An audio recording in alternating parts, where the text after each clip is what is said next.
Assalamualaikum warahmatullahi wabarakatuh. Kami dari kelompok 4 yang terdiri dari Avinda dan Laura. Di sini kami akan menjelaskan tentang analisis arus kas dalam perspektif pada MNC. Nah, sebelum kita masuk pada materi nih, kita kan arus kas itu merupakan kata yang familiar kita dengar. Seperti arus kas itu kalau kita lihat adalah memberikan gambaran nyata tentang kemampuan perusahaan dalam menghasilkan kas dari aktivitas operasional, investasi, dan pemeliharaan. Nah, di perusahaan itu mesti ada tentang aktivitas operasional, investasi, dan pemeliharaan. Aktivitas-aktivitas tersebut itu memerlukan biaya keluar masuk. Nah, biaya keluar masuknya dalam aktivitas-aktivitas pemeliharaan, operasional, investasi, dan lain sebagainya dalam perusahaan itu disebut dengan arus kas. Untuk materi selanjutnya tentang arus kas menurut Halim pada tahun 2015 merupakan pergerakan masuk kas inflow dan keluar kas outflow dari suatu perusahaan dalam periode tertentu. Nah, di sini kita dapat melihat bahwa arus kas ini merupakan pergerakan keluar masuk dari suatu perusahaan. Seperti contoh, perusahaan ingin membeli suatu barang dari perusahaan lain untuk memenuhi suatu produksinya, maka disebut dengan arus kas outflow. Akan tetapi ketika perusahaan mengeluarkan produksi untuk diperjualbelikan kepada perusahaan lain, maka disebut dengan kas inflow. Nah, analisis arus kas ini memberikan informasi mengenai kemampuan perusahaan dalam menghasilkan kas untuk memenuhi kewajiban jangka pendek. Seperti contoh,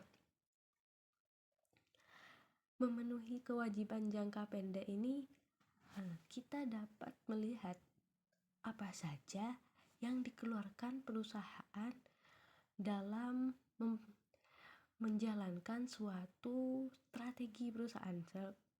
Salah satunya produksinya. Dengan adanya pencatatan arus kas, kita dapat mendekat, biaya ini dikeluarkan untuk pembelian ini, pemasukan ini hasil dari penjualan produksi dalam perusahaan. Jadi penyusunan laporan keuangan pengeluarannya ini dengan adanya arus kas akan tersusun dengan rapi. Selanjutnya kita mengenai materi tentang komponen utama laporan arus kas. Nah, di sini terdapat komponen utama laporan arus kas yang terdiri dari arus kas operasi, yaitu aktivitas utama perusahaan seperti penjualan barang dan jasa, pembayaran gaji, dan pembelian bahan baku. Nah, arus kas operasi ini merupakan suatu aktivitas utama perusahaan, di mana di dalam penjualan barang dan jasa, pembayaran gaji, dan pembelian bahan baku merupakan operasi perusahaan yang dijalankan dalam memenuhi suatu target perusahaan untuk memenuhi kebutuhan produksi perusahaan. Selanjutnya tentang arus kas investasi. Nah, di sini arus kas investasi ini menjelaskan tentang aktivitas pembelian atau penjualan aset tetap, investasi jangka panjang, dan instrumen keuangan. Selanjutnya tentang arus kas pendanaan. Nah, arus kas pendanaan ini ketika perusahaan menerima penerimaan pembayaran modal maupun utang dan dividen pada pemegang saham. Intinya dari komponen-komponen arus kas di atas, kita dapat membedakan tentang yang pertama, arus kas operasi itu sendiri merupakan aktivitas utama perusahaan yang dijalankan. Kedua, tentang arus kas investasi. Di sini berarti berisi tentang investasi apa saja yang dikeluarkan dalam perusahaan tersebut. Selanjutnya yang terakhir ada arus kas pendanaan. Nah, arus kas pendanaan ini berisi tentang aktivitas apa saja seperti penerimaan, pembayaran perusahaan, dan dividen. Nah, itu dapat kita bedakan dalam komponen-komponen arus kas di atas. Selanjutnya kita akan membahas tentang arus kas dalam perusahaan multinasional. Nah, arus kas dalam perusahaan multinasional ini menjadi lebih kompleks karena adanya lintas transaksi negara dengan penggunaan berbagai mata uang.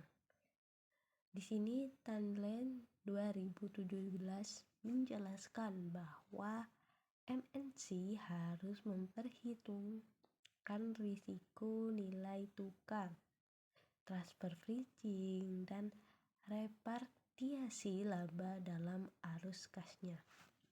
Nah, beberapa karakteristik arus kas MNC antara lain aliran multi-currency, yaitu arus kas dalam berbagai mata uang.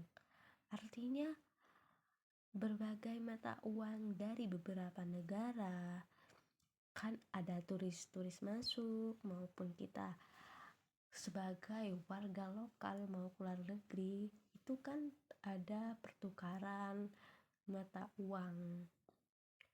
Nah, di situ akan terjadi arus kas keluar masuk dalam pertukaran berbagai mata uang.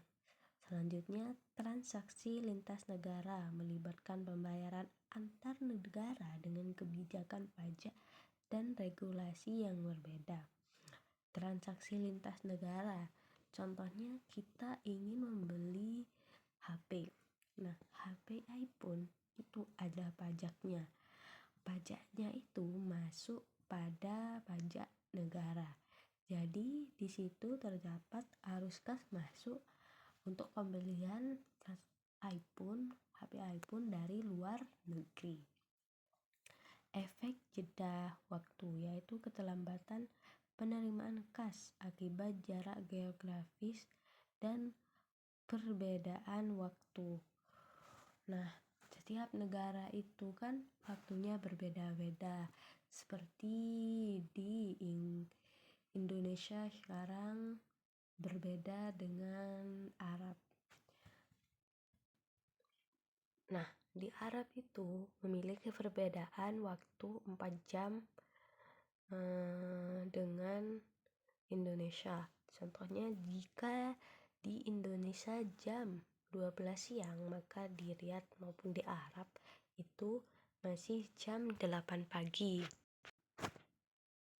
Nah, Perbedaan waktu dan jam dari masing-masing negara itu juga mempengaruhi apabila ada transaksi perusahaan dari negara Indonesia dan negara Arab ingin bertransaksi masalah internasional. Contohnya ada minyak kelapa sawit, ada produk makanan halal, tekstil, dan pakaian, terutama rempah-rempah. Ini juga merupakan perdagangan ekspor-impor antara Indonesia dengan Arab. Selanjutnya kita akan membahas tentang faktor-faktor yang mempengaruhi arus kas MNC. Nah, yang pertama itu ada fluktuasi nilai tukar. Fluktuasi nilai tukar dalam suatu perusahaan. Nah, fluktuasi nilai tukar ini seperti perbedaan kurs yang mempengaruhi nilai konversi antar kas antar negara. Contohnya, kurs negara masing-masing negara itu kan berbeda. Maka ini juga mempengaruhi fluktuasi nilai tukar antar negara. Yang kedua, tentang kebijakan moneter dalam fiskal global. Contohnya, tentang perubahan suku bunga atau inflasi yang mempengaruhi biaya modal dan arus kas bersih. Selanjutnya, tentang regulasi perpajakan internasional. Regulasi perpajakan internasional ini seperti perbedaan tarif. Tarif pajak antar negara dapat mempengaruhi strategi repatriasi laba.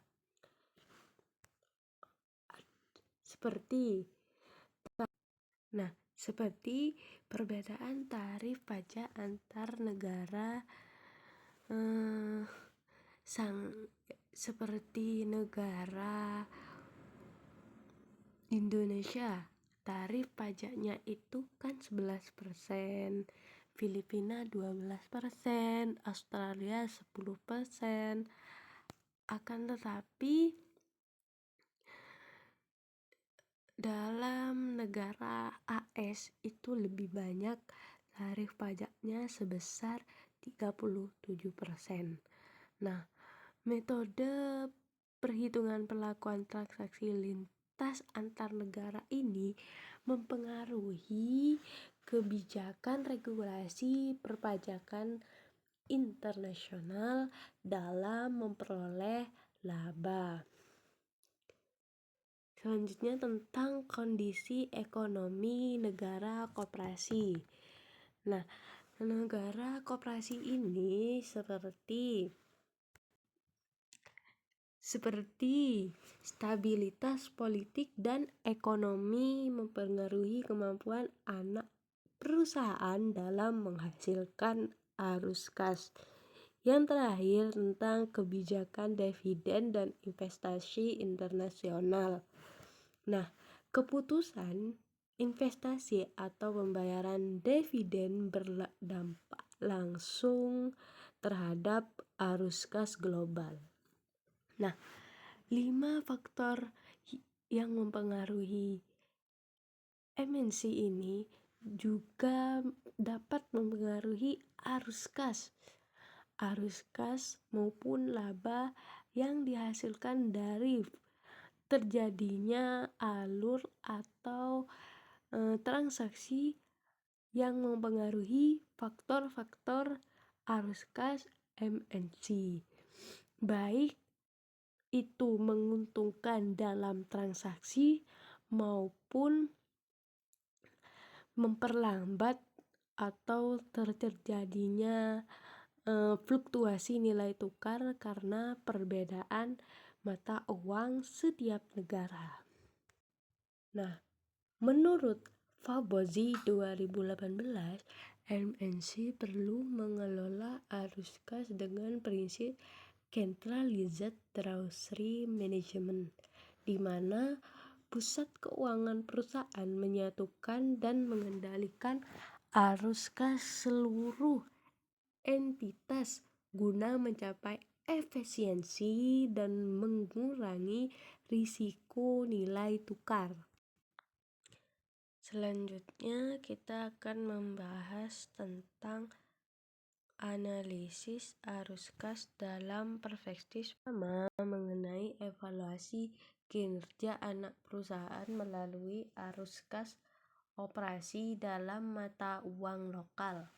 Di sini arus kas ini juga mengevaluasi kinerja anak perusahaan melalui arus kas operasi dalam mata uang lokal. Dengan adanya arus kas dalam perusahaan, kinerja perusahaan ini bisa dijangkau atau bisa dievaluasi oleh perusahaan. Apakah suatu target dalam perusahaan itu sesuai dengan target, sesuai dengan strategi yang telah ditetapkan sebelumnya, atau malah tidak berjalan sesuai dengan strategi yang diinginkan oleh perusahaan. Penyesuaian transaksi valuta asing terhadap laporan konsolidasi. Nah, valuta asing sendiri adalah transaksi mata uang asing. Jadi ini juga disesuaikan dengan transaksi valuta asing. Yang selanjutnya tentang perencanaan kas global untuk mengoptimalkan distribusi dana antar negara. Nah, perencanaan kas global itu penting untuk mengoptimalkan distribusi antar negara. Mengapa? Salah satunya contoh perusahaan-perusahaan besar itu akan bekerja sama dengan perusahaan-perusahaan global dalam mengembangkan suatu usahanya. Jadi mereka harus mempunyai rencana kelas global, rencana dalam menjalankan suatu produknya agar bisa lebih maju dengan adanya arus kas global. Yang terakhir tentang manajemen likuiditas internasional. Ini termasuk penggunaan pasar uang global untuk menyeimbangkan kebutuhan dana. Nah, pasar uang global ini harus dijalankan oleh perusahaan, karena ketika perusahaan bekerja sama dengan perusahaan-perusahaan global, maka mereka harus bisa menggunakan pasar uang global untuk menyeimbangkan dana agar suatu perusahaan ini berjalan sesuai dengan target perusahaan itu. Selanjutnya mengenai strategi pengolahan arus kas.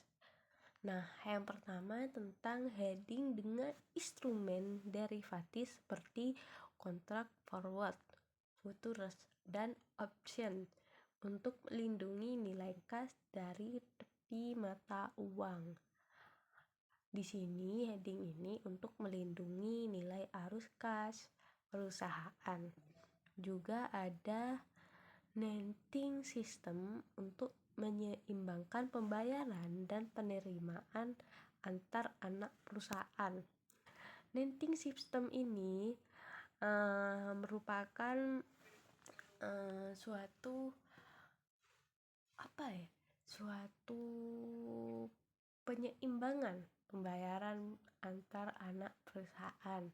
Selanjutnya ada cash pooling, yaitu cash pooling ini adalah penggabungan dana dari berbagai entitas untuk meningkatkan efisiensi penggunaan kas. Yang selanjutnya ada kebijakan transfer pricing untuk mengatur harga antar perusahaan afiliasi secara optimal. Yang terakhir tentang diversifikasi investasi global guna meminimalkan risiko geografis dan ekonomis. Nah, dari materi-materi yang saya bacakan sudah selesai. Maka jika ada yang ingin ditanyakan maupun ingin didiskusikan, boleh langsung menulis dalam kolom komentar. Sebelum saya tutup, saya akan membacakan tentang kesimpulan arus kas itu sendiri. Nah, arus kas itu sendiri merupakan analisis arus kas merupakan alat penting dalam menilai kesehatan keuangan dan kemampuan perusahaan memenuhi kewajiban jangka pendek. Bagi perusahaan multinasional, analisis ini menjadi lebih kompleks karena melibatkan berbagai mata uang, kebijakan fiskal, dan risiko negara. Pengelolaan arus kas yang efektif dapat membantu MNC mencapai efisiensi likuiditas, stabilitas finansial, serta peningkatan nilai perusahaan di pasar global. Kurang lebihnya saya mohon maaf. Wabillahi taufiq wal hidayah. Wassalamualaikum warahmatullahi wabarakatuh.